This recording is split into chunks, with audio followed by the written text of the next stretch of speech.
অনেক রক্ত, অনেক ত্যাগ, অনেক মায়ের মুখ খালি করে, অনেক সন্তানের পিতাকে হারিয়ে আজকে এই অর্জন আমরা করেছি। আমরা অনেকে, আমাদের ছেলেরা অনেকে পার্থক্য এসে যাচ্ছে, চাকরি পায়নি, কর্মসংস্থান নাই। এই 16 বছর যারা গুম হয়েছে তাদের সন্তানরা তাদের পিতাকে দেখতে পারেনি, তাদের আসল তাদের কথা চিন্তা করে যারা এই ইতিমধ্যে প্রাণ দিয়েছে তাদের প্রতি শ্রদ্ধা দেখাতে আমরা আজকে সমস্ত হিংসা নিয়ে পড়ে গিয়ে ঐক্যবদ্ধ হয়ে ছাত্রদের সঙ্গে একতাবদ্ধ হয়ে আমরা এই বিজয়কে সুসংগত করি। আমি আবারও ছাত্রদেরকে অভিবাদন জানাতে চাই, ধন্যবাদ জানাতে চাই তাদের এই অভাবনীয় নজিরবিহীন নেতৃত্বের জন্য। আমি বক্তব্য শেষ করব।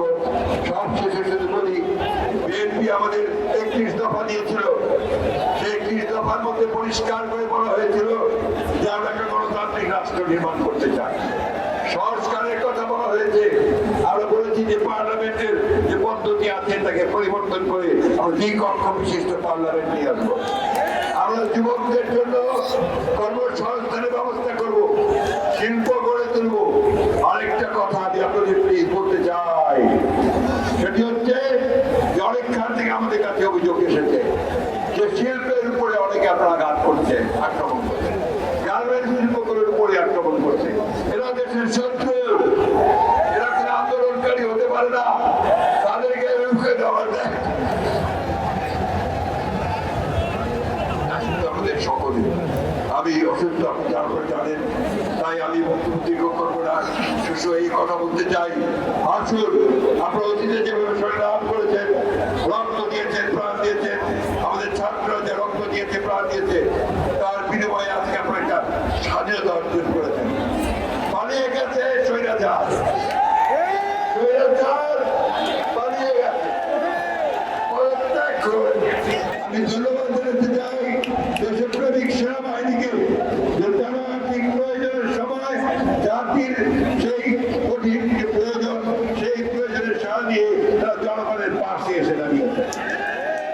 আমি ধন্যবাদ জানাতে চাই আমাদের ছাত্র নেতাদেরকে, আমাদের নেতৃবৃন্দকে, তারা কাঁধে কাঁধ মিলিয়ে লড়াই করেছেন, সংগ্রাম করেছেন এবং আজকে একটা যৌক্তিক পরিণতির দিকে নিয়ে যাচ্ছে।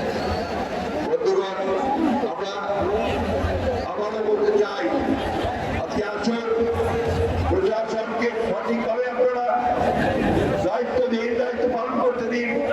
আমি রাষ্ট্রপতির কাছে আহ্বান জানাবো, অতি বিলম্বে, অনতি বিলম্বে, কোনো বিলম্ব না করে ইন্টারিম গভর্নমেন্ট, যেটা সরকারের দাবি, অন্তর্বর্তীকালীন সরকার, সেই সরকার গঠন করুন। কোনো বিলম্ব না করে এই সরকার তারা 3 মাসের মধ্যে নির্বাচন করবেন, সেই ব্যবস্থা তারা করবেন।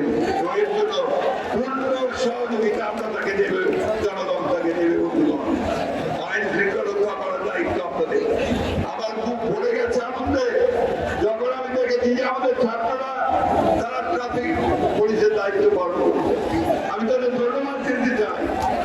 আমি যখন দেখেছি যে তারা অত্যন্ত ম্যাচুরিটির সঙ্গে